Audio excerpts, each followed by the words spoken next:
buenas tardes, bienvenidos cuando son ahora mismo las 6 de la tarde y 3 minutos. Damos ya la bienvenida al espacio Un poco de Derecho de Marín y Mateo Abogados y saludamos a José Mateo. Muy buenas tardes, ¿qué tal estás?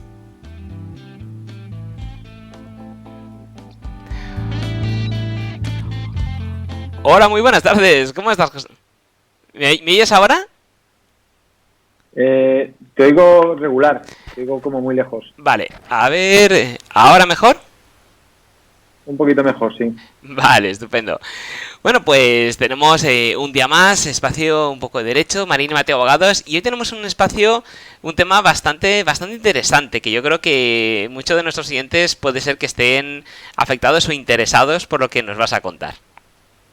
Sí, hoy vamos a hablar de un tema, como bien dices, interesante, que además genera muchas dudas en los clientes, ¿no? por la regulación especial que tiene, que es el tema de los arrendamientos que la ley llama para uso distinto de vivienda, ¿vale? Tanto en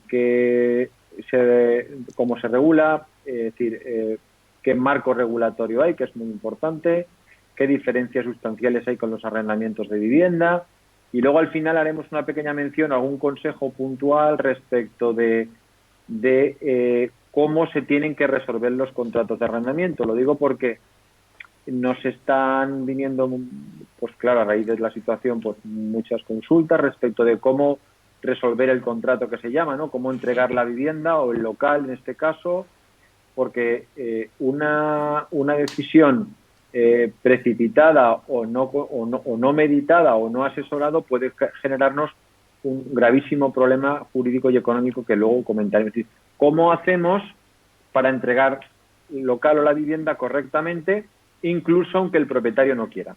¿Vale? Perfecto, muy bien, pues... Digo porque parece obvio, pero no es tan fácil. Sobre todo si el propietario o propietaria no nos lo quiere poner fácil, ¿no?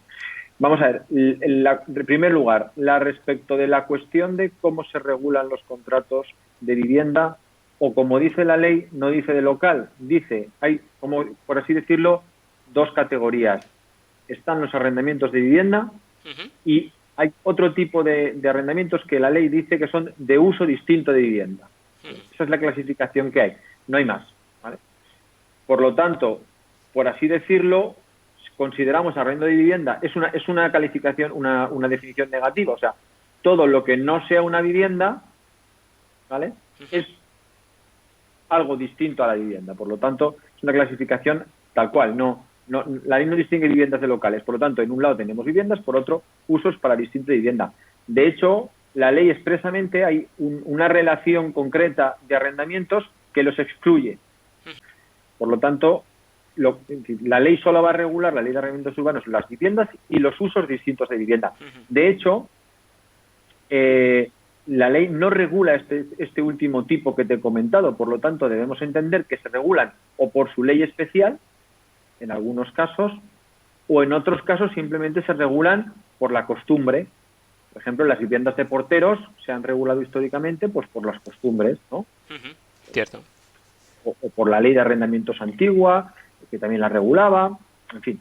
Hay que ir caso a caso, pero no están incluidos en la ley. Entonces, fundamentalmente, ¿cuál es el interés de la ley? ¿Por qué la ley regula con tanto ímpetu los arrendamientos de viviendas, ¿no? ¿Por qué la ley destina prácticamente el 80% de los artículos regulan a vivienda y solamente un número determinado y concreto de artículos se regulan o sea, para uso distinto de vivienda? Me refiero para local de negocio. Fundamentalmente, ¿cuál es la norma prioritaria? En los arrendamientos de vivienda, dice la ley que se regulan primero por la ley de arrendamientos urbanos, ¿vale? Y segundo, por lo que acuerden las partes, y tercero, por el Código Civil. ¿Por qué es este orden tan importante? Porque es un orden jerárquico. Es decir, si lo que dice la ley se tiene que cumplir, si el contrato dice algo que contradice la ley, prima la ley, porque está por encima. ¿Para qué se hace esto? Para proteger. La ley de arrendamientos urbanos es una ley muy proteccionista, ¿vale? Protege al inquilino que considera que es la parte débil, que ahora después, como sabes que me gusta siempre hacer algún comentario o mojarme, voy a hacer algún comentario al respecto, porque creo que la ley en este sentido es erróneo, porque trata por igual al arrendador que alquila un piso, una pareja que tiene 2 pisos y alquila uno, que a un gran tenedor que tiene 200 inmuebles, ¿no? Entonces, creo que ahí hay una cuestión que imagino que con el tiempo se irá solventando, y es que se trata en igualdad de condiciones a estos 2 tipos de arrendadores, cosa que no me parece del todo justa, pero ahora lo comentaré, ¿vale? Entonces, Muy bien. eso en primer lugar. Luego, ¿cómo se regulan los arrendamientos para uso distinto de vivienda? Es diferente, porque lo que prima es el acuerdo entre las partes. Y solo en caso de que no haya acuerdo en un punto en concreto, entonces se aplica lo que dice la ley. ¿Por qué se hace así? Porque se supone que el que está alquilando un local, el inquilino, es un empresario o profesional. ¿Por qué? Porque los arrendamientos para uso distinto de vivienda, en el 90% de los casos, se destinan a usos profesionales, para una actividad económica o incluso para una asociación. Es decir, ya no, la finalidad última no es una necesidad básica como es la vivienda, sino es una cosa ajena, o bien un negocio o una actividad económica, o puede ser una actividad lúdica, por ejemplo, una falla puede alquilar y se le considera distinto de vivienda. Ahí se supone que entre el propietario y el inquilino tiene que primar lo que acuerden las partes, ¿vale? Luego comentaremos en algunos aspectos puntuales. ¿Por qué se intenta o por qué la ley de arrendamientos urbanos es tan proteccionista con el inquilino? Pues muy sencillo, lo hemos dicho antes, lo repito, porque se le intenta proteger, porque se cree, la ley parte de una premisa, ¿vale?, que el inquilino es la parte débil y el propietario es la parte fuerte, ¿vale? Eso ocurre en muchos casos, ¿vale? Pero yo creo que la ley no hila fino respecto del caso a caso, porque te he puesto el ejemplo antes.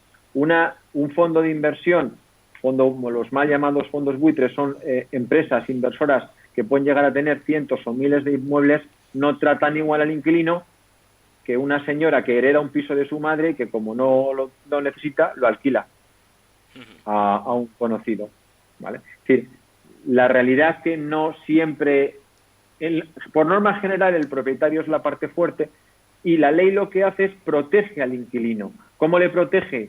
Estableciendo que cualquier acuerdo que vaya en contra de los derechos mínimos que la ley le da al arrendatario son nulos.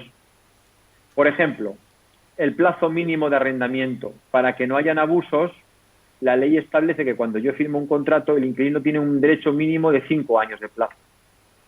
El inquilino puede ir año a año decidiendo si quiere renovar, pero para el propietario está obligado a respetar 5 años. Antes eran 3, desde el año pasado son 5, ¿vale? Por ejemplo, se permite al inquilino, si cambian sus circunstancias, a los 6 meses de cumplir el contrato, el primer año, a los 6 meses, medio año, desistir del contrato de arrendamiento, por ejemplo, ¿no? Eso es un trato, es decir, el propietario tiene que esperar sí o sí 5 años, en cambio el inquilino a los 6 meses se puede marchar, ¿no? Se le da ese derecho al inquilino. La posibilidad de que, por ejemplo, si tú te separas, tu mujer o tu marido puedan seguir en el contrato de arrendamiento, por ejemplo, es otro derecho que tienen. Estos derechos que te estoy diciendo ahora no se los puedes quitar ni siquiera aunque lo diga el contrato, porque son derechos que cualquier acuerdo en contra es nulo, cosa que no ocurre en los locales o en los arrendamientos para uso distinto de vivienda que te decía antes, ¿vale? Entonces, otro, por ejemplo, imagínate que a mí, al propietario, le quitan la vivienda porque no paga la hipoteca, una ejecución hipotecaria, o por un retracto que se llama, o en fin, ciertas circunstancias que el propietario pierde la propiedad. El inquilino tiene derecho a estar 5 años en la vivienda, ¿vale? Es otro derecho que tiene la ley. Por ejemplo, si yo vendo mi piso a un tercero, el nuevo propietario está obligado por ley a aguantar el contrato 5 años o 7 si son empresas, lo que te decía antes, ¿no? Aquí es otro derecho de los inquilinos. Derecho a subrogarme en el contrato de mi padre o de mi madre o de si fallecen, ¿no? Es otro derecho que tengo como inquilino, en este caso los herederos del inquilino. La imposibilidad de exigir más de un mes de fianza es otro derecho que tienen los inquilinos. El hecho de que incluso, salvo que lo diga expresamente, los contratos no se actualizan. Es una cosa que con la normativa nueva la gente no lo conoce, pero si tú en el contrato no estableces claramente, el contrato no se actualiza en 5 años. Tienes que ponerlo expresamente. Incluso aunque se decida actualizar, no se puede poner más del IPC, es otro derecho del inquilino. Por ejemplo, el hecho de que expresamente en el contrato tiene que poner que haya un pacto expreso para imputarte los gastos de comunidad, por ejemplo, si no los paga el propietario. En fin, son una serie de derechos que no tienen los arrendamientos para uso distinto de vivienda. ¿Por qué? Porque en un caso se supone que hay una parte débil y se supone que en los arrendamientos para uso distinto de vivienda no lo hay como tal. Cosa que no es del todo cierto, porque hay muchas veces donde en los arrendamientos para uso distinto de vivienda es mucho más evidente que la parte débil es el inquilino que incluso una vivienda. ¿Por qué? Porque normalmente el arrendamiento para uso distinto de vivienda suele ser una necesidad mercantil, suele ser el propio empresario, el autónomo. En una vivienda se cubre una necesidad básica, en un local no. ¿Me explico? Es decir, normalmente en una vivienda no haces una gran inversión. Los inquilinos, en cambio, para poder adecuar el local, ¿no? Tienes que hacer una gran inversión. Si tú, por ejemplo, el propietario te dice que solamente te alquila 3 años y tú necesitas ese local por una circunstancia, porque tu necesidad es la que tal, cuando quieras luego renovar, por ejemplo, pues es el propietario el que te impone unas condiciones, cuando tú a lo mejor no has tenido oportunidad de negociarlo. Es decir, se parte de la base de que en los arrendamientos de local o de uso distinto de vivienda se puede negociar de tú a tú y no es del todo cierto, ¿vale? No es del todo cierto. Entonces, y ahora yo también planteo, ¿no?, la cuestión, es decir, ¿cómo sé yo en cada caso, es decir, qué régimen aplicable tengo, qué régimen, perdón, tengo que aplicar? Pues hay que ir caso a caso. No lo determina el nombre del contrato, ¿sabes? O sea, yo puedo poner que un arrendamiento es de portería, pero si el contrato establece las obligaciones y los derechos del contrato de vivienda, rige el contrato, las normas del... Si no, yo podría cambiar el nombre a los contratos para vulnerar la ley, ¿no? Para saltarme los derechos que tengo como inquilino. Los contratos son lo que dicen los contratos, no lo que pongan los nombres. Y al final lo que establece la ley es cuál es la finalidad y el destino real del inmueble. Si realmente es un local y la finalidad es de local, rige la normativa de uso distinto de vivienda. Si su finalidad esencial es de local, de vivienda, perdón, rige la normativa de protección a favor de los inquilinos, ¿no? Hay que ir caso a caso, para ver si se aplica una normativa u otra, ¿no? Respecto de cuáles son, porque claro, hemos dicho, en los arrendamientos para uso distinto de vivienda rige lo que parten las partes, ¿cierto? Evidentemente, pero claro, hay unos mínimos, me refiero, hay unos mínimos que se tienen que establecer en el contrato. ¿Cuáles son las diferencias fundamentales sustanciales entre, en este caso, el arrendamiento para uso de vivienda o el de uso distinto de vivienda, en este caso, ¿no? Por ejemplo, en el caso de los arrendamientos de locales o de uso distinto de vivienda, la regulación de la venta, que llama la ley la enajenación, porque enajenación es un concepto jurídico más amplio. Enajenación no solo es venta, puede ser una donación, puede ser una dación en pago, me explico, pueden ser más cosas. Pero bueno, es, por ejemplo, cómo se regula en un caso y en otro, ¿no? Dice la ley que en los arrendamientos para local o uso distinto, el que adquiere el local, en este caso, vamos a simplificar el local, ¿no? Queda subrogado en los derechos del arrendador, ¿no? Del antiguo propietario, dice la ley, salvo que concurran en el adquirente, en este caso el nuevo comprador, es decir, el comprador, el nuevo titular, los derechos de buena fe. Es decir, esto se explica. Cuando tú compras un local o compras una vivienda, la regulación es diferente, ¿vale? Si tú cuando compras un local, compras de alguien, porque puede ocurrir que tú compras de alguien que parece ser titular en el registro, pero luego resulta que por circunstancias no lo era, porque había una herencia hecha sin inscribir, por ejemplo, o tú le compras al titular en el registro y resulta que luego se había hecho una venta pero no se había inscrito en el registro, que esas cosas pueden ocurrir, o en documento privado, ¿no? También puede ocurrir. Yo como comprador, si yo compro del registro un local y la ley considera que soy de buena fe porque no conocía que había un posible otro comprador, otro titular, me refiero, yo tengo derecho a resolver ese contrato de arrendamiento, ¿vale? No me expliques por qué, porque la ley está así. En cambio, en los arrendamientos de vivienda, incluso, aunque yo sea un tercero de buena fe que te compro a ti, que tienes inscrito en el registro el piso, ¿vale? Incluso en ese caso, como medida de protección para el inquilino, me tengo que aguantar 5 años. Aunque tú al venderme a mí me hayas vendido ocultándome que está alquilado el piso, ¿vale? Cosa que seguramente tendría consecuencias muy graves para ti, incluso penales, pero de entrada, yo como nuevo propietario podría exigirte a ti todos los perjuicios que tú quieras, pero no podría echar al inquilino. Vaya. ¿Me explico? Sí, sí. Cosa diferente es el arrendamiento de locales. ¿Cuál es el primer consejo que planteamos a cualquier cliente?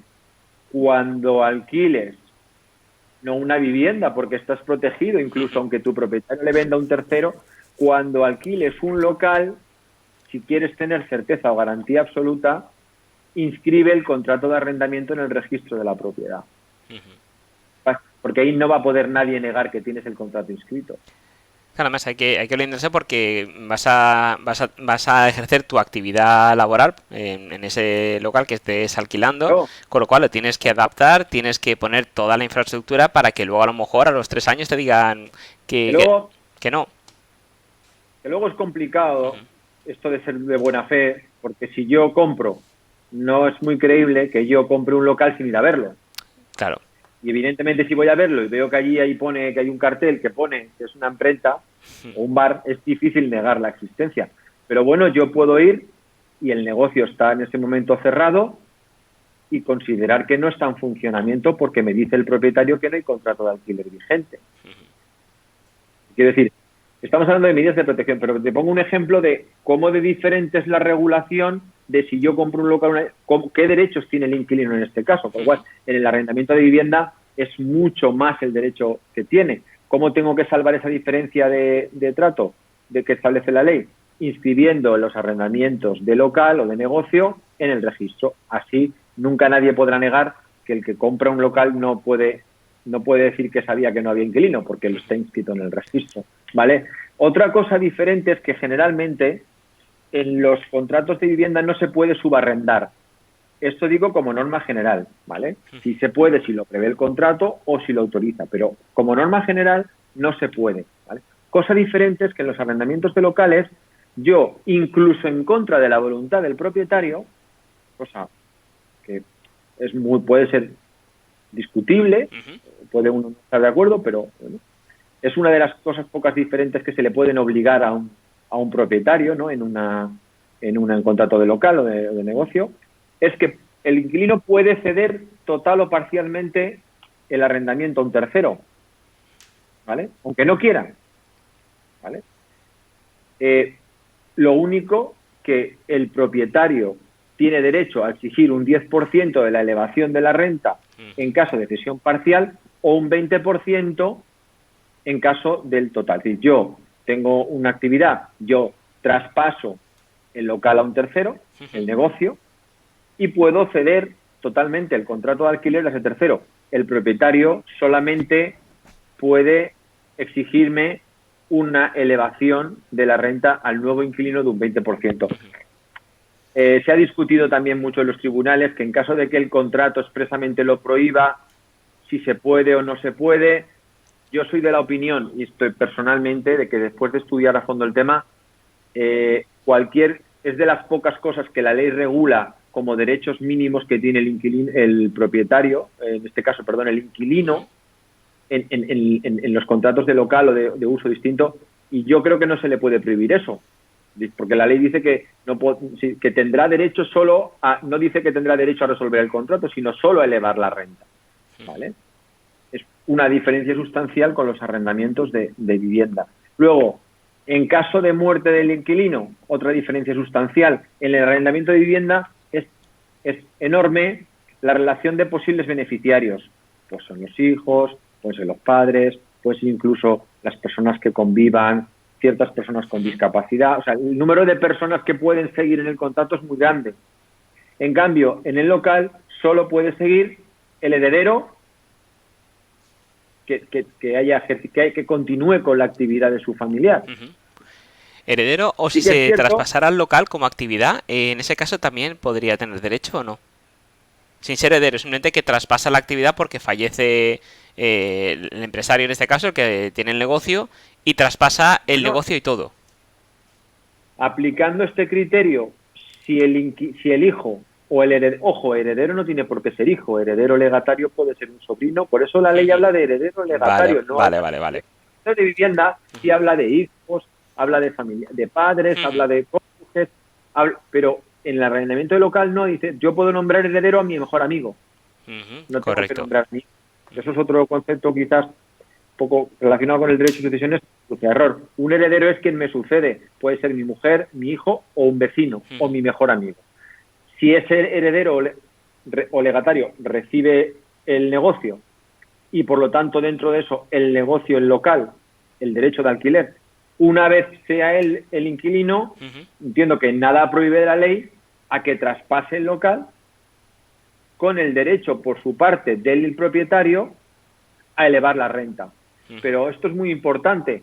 Yo cuando recibo y me subrogo en los derechos de mi padre o de mi heredero, de la persona de la que yo heredo, yo lo recibo en sus mismas condiciones. Me refiero, si el contrato era de 10 años y mi padre, en este caso, por simplificar, fallece cuando el contrato le quedan 3, yo me subrogo en 3 años que queden de contrato. Me subrogo en el mismo derecho que tenía el inquilino original. No significa que tenga un derecho ilimitado.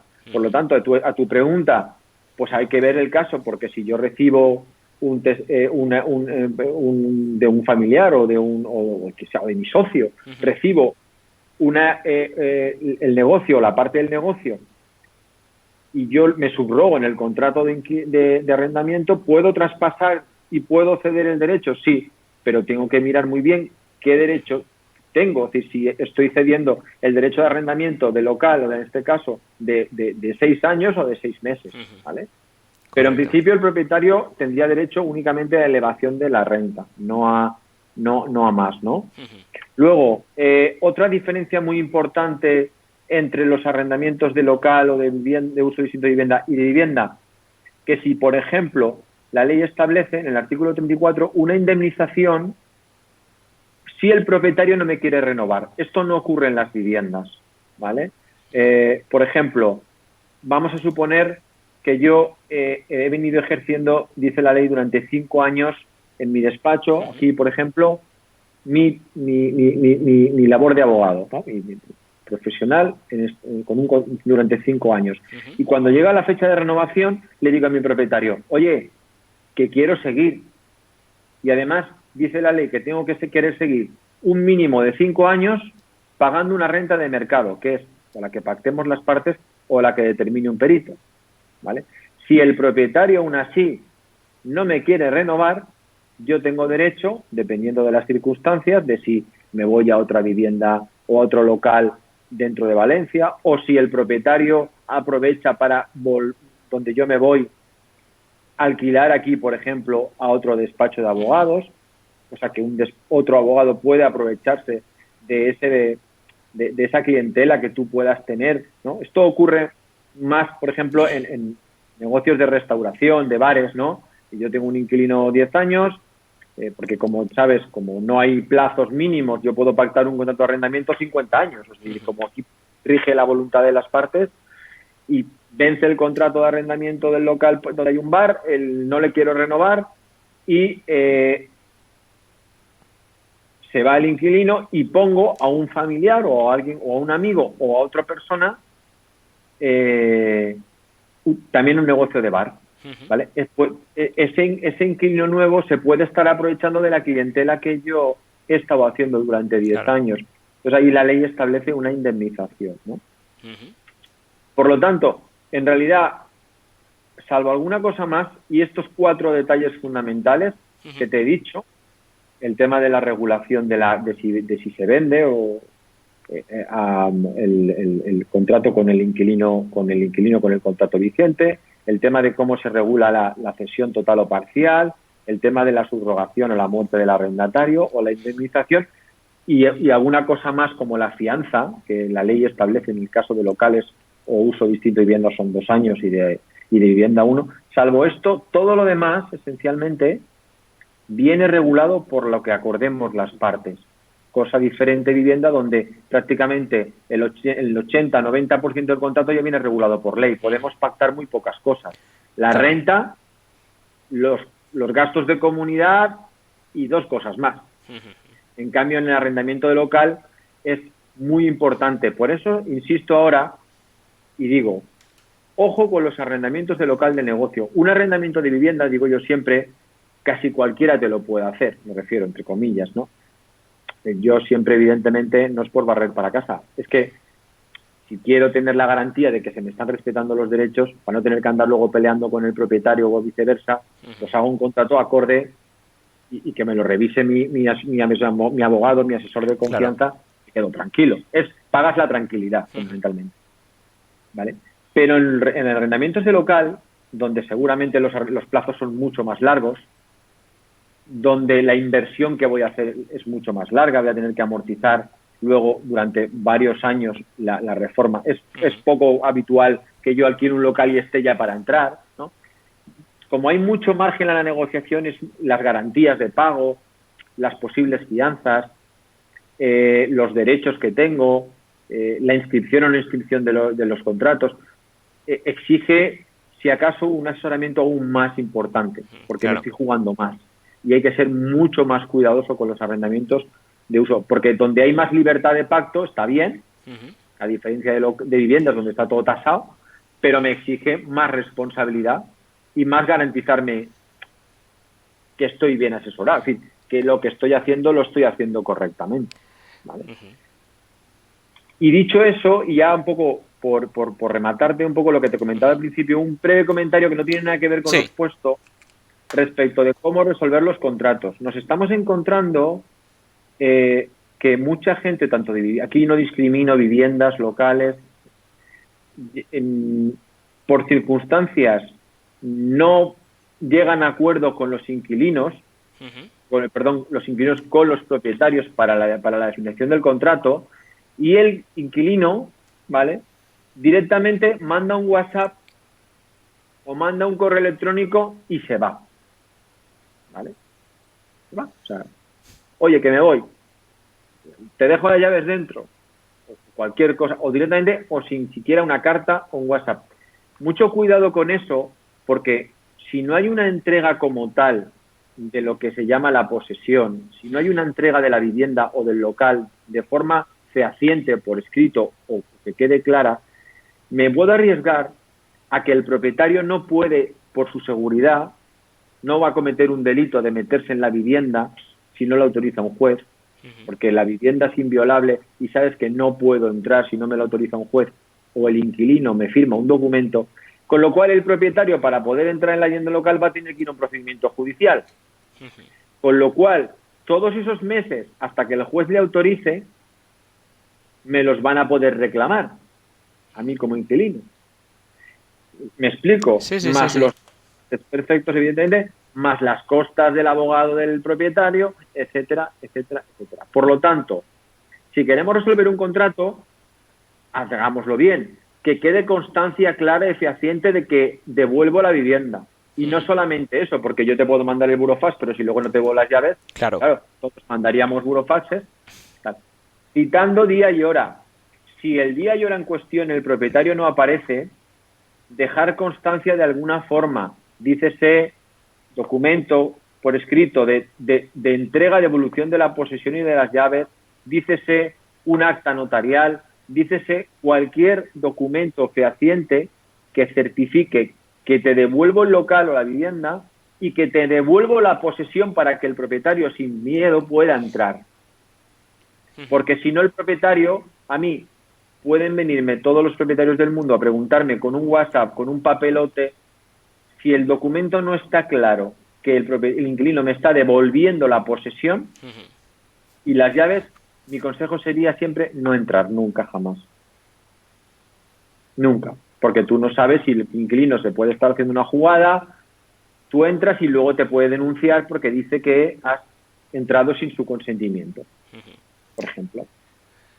Con lo cual, mucho cuidado cómo comunico la resolución de los contratos, incluso aunque tengan que pagar una pequeña indemnización por incumplir dentro del plazo, va a ser siempre muchísimo más rentable que no devolver las llaves o que decir que puedes entrar cuando quieras sin un documento fehaciente, ¿vale? O incluso sin documento, ¿vale? Sí. Mucho cuidado. Sí, no, está muy bien puntualizar eso porque... Porque podemos tener un problema muy grave con un propietario por el motivo que te acabo de indicar, porque al propietario le estás causando un perjuicio notable, no puede entrar en la vivienda.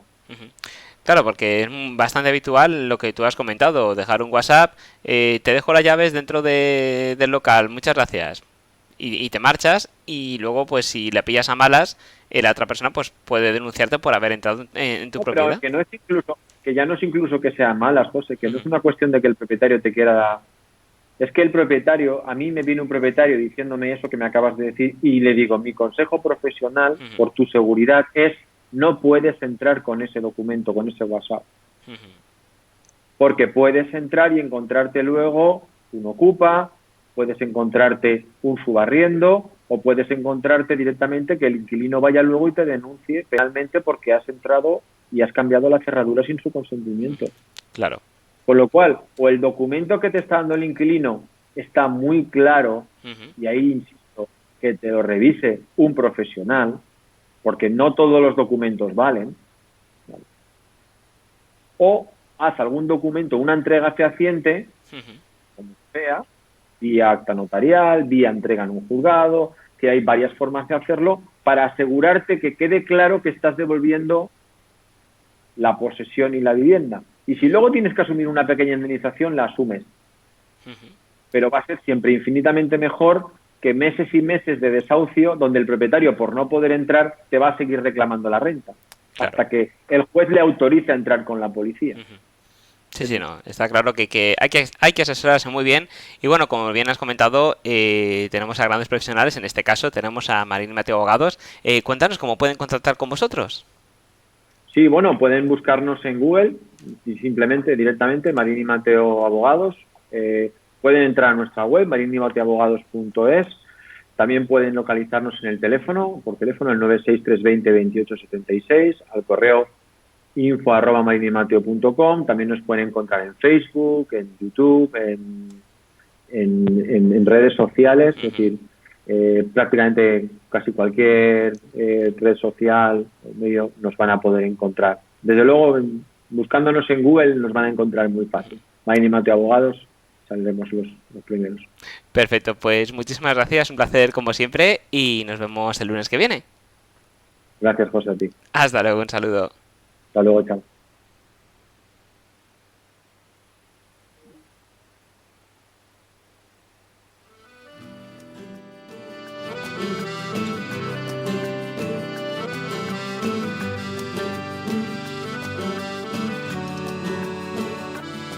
Como siempre he soñado con todo lo que quise. No lamento ver las nubes en los días grises. Soy de aquellos que quisieron borrar de su pasado la vergüenza de aquel niño que estaba enamorado. Acertijo de sonrisas, un adiós, un hasta luego, un mensaje en la botella, lleva la marea adentro. Solo me queda el salitre pegado a mi cuerpo. De cangrejos anda el fuego y de pinzas ando suelto. Si salto la ventana no me puedo caer.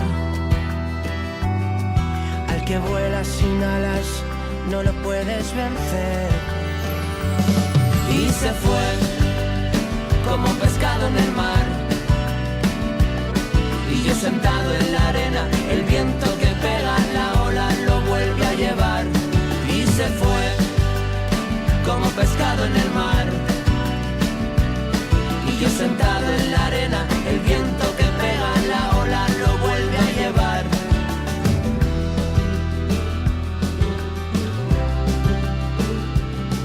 Caminante del momento, sendero del recuerdo, aunque pude haber sido aquel loco que anda suelto de mentiras y verdades. El mundo está lleno de aquel día en Formentera, yo nunca me arrepiento. Astronautas siderales, de ambientes singulares, abanico de lunares, al son de mis cantares, salpicando mis heridas. Y enfrente de la orilla tu recuerdo encantado, sin ser mi pesadilla. Si salto a la ventana, no me puedo caer. Al que vuela sin alas, no lo puedes vencer. Y se fue como pescado en el mar, y yo sentado en la arena, el viento que pega en la ola lo vuelve a llevar. Y se fue como pescado en el mar, y yo sentado en la arena, el viento que pega en la ola lo vuelve a llevar, lo vuelve a llevar, lo vuelve a llevar. La ola que llega lo vuelve a llevar.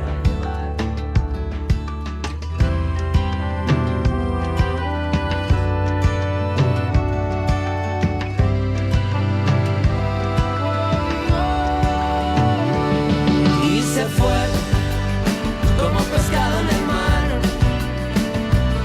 y yo sentado en la arena, el viento que pega en la ola lo vuelve a llevar. Y se fue como pescado en el mar, y yo sentado en la arena, el viento que pega en la ola lo vuelve a llevar. Y se fue como pescado en el mar, y yo sentado en la arena, el viento que pega en la ola lo vuelve a llevar, lo vuelve a llevar, lo vuelve a llevar. La ola que llega lo vuelve a llevar.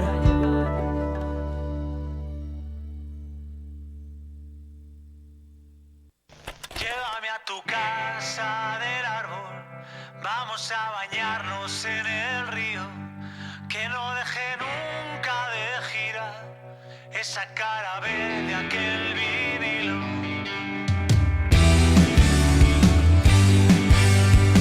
Yo sigo aquí escribiendo canciones, ni feliz ni perdido. Nunca estoy más de 7 noches en un mismo destino. Aún me sorprendo cuando veo mi foto en las revistas que compraba de niño. Allá en Reynosa, cuando nuestro planeta era esa pelota, jugando en el parque muertos de frío. Llévame a tu casa